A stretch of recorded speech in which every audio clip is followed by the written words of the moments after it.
Sean todos bienvenidos a una nueva lección de tu canal Aula Más. A continuación resolveremos un ejemplo referente a una propiedad coligativa muy importante, denominada aumento en el punto de ebullición. Este ejemplo dice lo siguiente: calcular el punto de ebullición de una solución que contiene 29 gramos de glucosa, C6H12O6, disueltos en 400 gramos de agua. Para resolver el presente ejemplo, vamos a resumir los datos que nos dan en el enunciado. Primero identificamos el soluto y el solvente. El soluto es la glucosa de fórmula molecular C6H12O6 y el solvente es el agua de fórmula molecular H2O. Nos preguntan por el punto de ebullición de la solución, es decir, la temperatura de ebullición T sub EB de la solución, T sub EB SLN, que es desconocida, y nos dan la masa de glucosa, es decir, la masa de soluto, W sub STO, como igual a 29 gramos de soluto o gramos de glucosa, y nos dan también la masa de solvente, W sub ST, como igual a 400 gramos de agua o simplemente gramos de solvente. Para llegar al punto de ebullición o temperatura de ebullición de la solución, vamos a necesitar determinar la molalidad. ¿Para qué? Porque de acuerdo con la expresión que nos dice que el aumento en el punto de ebullición es igual a K sub EB por M, solo necesitaremos determinar la molalidad y leer la constante ebulloscópica molar para el agua, y con eso determinamos el aumento en el punto de ebullición. ¿Y qué hacemos con ese aumento en el punto de ebullición? Delta de T sub EB. Por definición, el aumento en el punto de ebullición es igual a la temperatura de ebullición de la solución menos la temperatura de ebullición del solvente cuando está puro, T sub EB ST super 0. Vamos a proceder entonces a determinar la molalidad. La molalidad de una solución es igual a las moles de soluto sobre los kilogramos de solvente. Las moles de soluto las determinamos a partir de la masa de soluto dada en el enunciado. Recordando que moles de soluto, N sub STO, son iguales a la masa de soluto, W sub STO, sobre el peso molecular de soluto. O sea que necesitamos determinar primero el peso molecular del soluto. ¿Cómo lo hallamos? A partir de la fórmula molecular. Decimos entonces que peso molecular de soluto, en este caso la glucosa, es igual al peso atómico de cada uno de los elementos presentes por el número de átomos presentes en la fórmula molecular. Es así como tenemos carbono, que tiene un peso atómico de 12, por 6 átomos de carbono presentes en la fórmula, más 1, que es el peso atómico del hidrógeno, por 12 átomos de hidrógeno, más oxígeno, que tiene un peso atómico de 16 por 6 oxígenos presentes, y eso nos da 12 por 6, 72, más 1 por 12, 12, más 16 por 6, que nos da 96, y la suma de todos estos valores nos da 180 en unidades de gramos de soluto contenidos en 1 mol de soluto. Ya tenemos peso molecular del soluto, procedemos a determinar las moles de soluto. N sub STO, como iguales a la masa de soluto, que es de 29 gramos de soluto, sobre 180 gramos de soluto sobre mol de soluto, o simplemente sobre 1 mol de soluto. Bueno, analicemos brevemente estas unidades. Para analizar estas unidades tenemos que los gramos de soluto en el numerador están divididos entre 1. Todo número o unidad puede expresarse como el cociente entre dicha unidad y el valor de 1. Todo esto sobre las unidades de gramos de soluto sobre mol de soluto.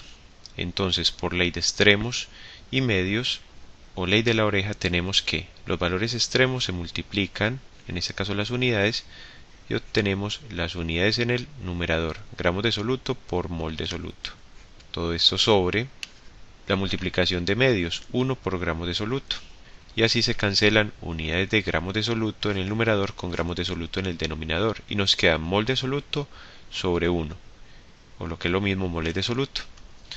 O sea que finalmente vamos a obtener que las moles de soluto N sub STO van a ser iguales a 29 dividido 180, que nos da 0,16 mol de soluto.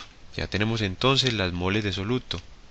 Procedemos a determinar la molalidad. La molalidad M es entonces igual a las moles de soluto sobre los kilogramos de solvente.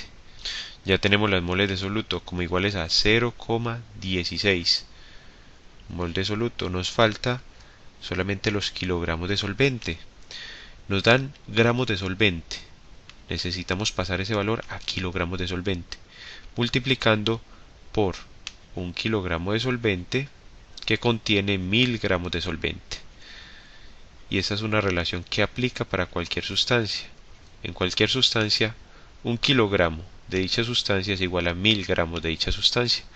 Y de forma conveniente lo expresamos así, para cancelar unidades de gramos de solvente en el numerador con gramos de solvente en el denominador. Y nos queda 400 por 1 dividido 1000, lo que es igual a 0,4 kilogramos de solvente. Valor que entonces ingresamos en la expresión para hallar la molalidad, 0,4 kilogramos de solvente. Y efectuamos esta operación, con lo cual obtenemos el valor de 0,4 en unidades de mol de soluto sobre kilogramos de solvente, que es entonces la molalidad. Para hallar el aumento en el punto de ebullición necesitamos el valor de la constante ebullioscópica molar para el agua, que es el solvente. Por tanto, vamos a ir a una tabla de valores donde encontraremos ese valor de la constante ebullioscópica molar y de la temperatura de ebullición del solvente puro para el agua como solvente. Bueno, tenemos una tabla de valores donde está la constante crioscópica molar y la constante ebullioscópica molar. Esta última es la que nos interesa para algunas sustancias utilizadas como solventes. Tenemos entonces para el agua, que es nuestro solvente, una temperatura de ebullición normal o temperatura de ebullición del solvente puro de 100 grados centígrados y una constante ebullioscópica molar igual a 0,52 grados centígrados por kilogramo de solvente sobre mol de soluto. Entonces nos vamos con esos valores a donde estamos desarrollando nuestro ejemplo. Bueno, aquí resumimos los valores obtenidos de la tabla para el agua como solvente. Tenemos temperatura de ebullición del solvente puro, T sub EB ST super 0 igual a 100 grados centígrados, y la constante ebullioscópica molar igual a 0,52 grados centígrados por kilogramo de solvente sobre mol de soluto. Procedemos entonces a reemplazar estos valores en la primera ecuación, que nos dice que el cambio en la temperatura de ebullición o el aumento en el punto de ebullición es igual a K sub EB, que es 0,52 grados centígrados por kilogramo de solvente sobre mol de soluto. Todo esto por la molalidad, que hallamos como igual a 0,4 mol de soluto sobre kilogramo de solvente. Observemos aquí cómo se cancelan las unidades de kilogramo de solvente en el numerador con kilogramo de solvente en el denominador, y las unidades de moles de soluto en el numerador con moles de soluto en el denominador. Y el resultado de esta multiplicación nos arroja un valor para el aumento en el punto de ebullición delta de T sub EB como igual a 0,208 grados centígrados. Eso es lo que aumenta la temperatura de ebullición de la solución respecto del solvente puro. Y resumimos entonces dicho valor en la parte superior, delta de T sub EB igual a 0,208 grados centígrados.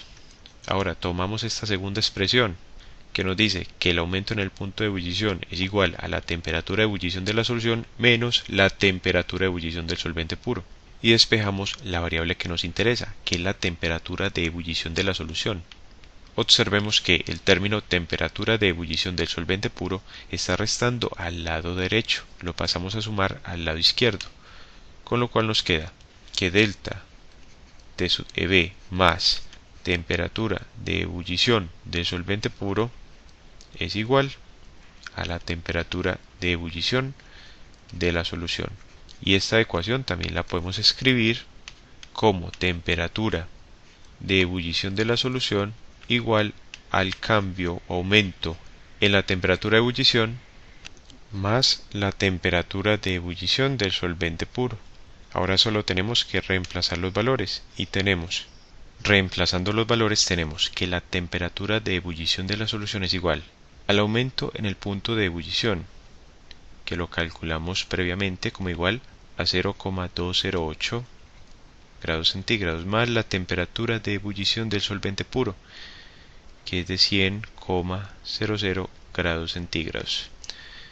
Y esto nos arroja un valor de la temperatura de ebullición de la solución como igual a 100,208 grados centígrados, que es entonces la respuesta para el presente ejemplo. Y decimos que la temperatura de ebullición o punto de ebullición de la solución obtenida al disolver 29 gramos de glucosa en 400 gramos de agua es de 100,208 grados centígrados. De esta forma concluimos la presente lección. Te invito a que sigas estudiando con nuestras lecciones, a darle me gusta a este video tutorial y a suscribirte a nuestro canal Aula Más, tu canal para aprender más.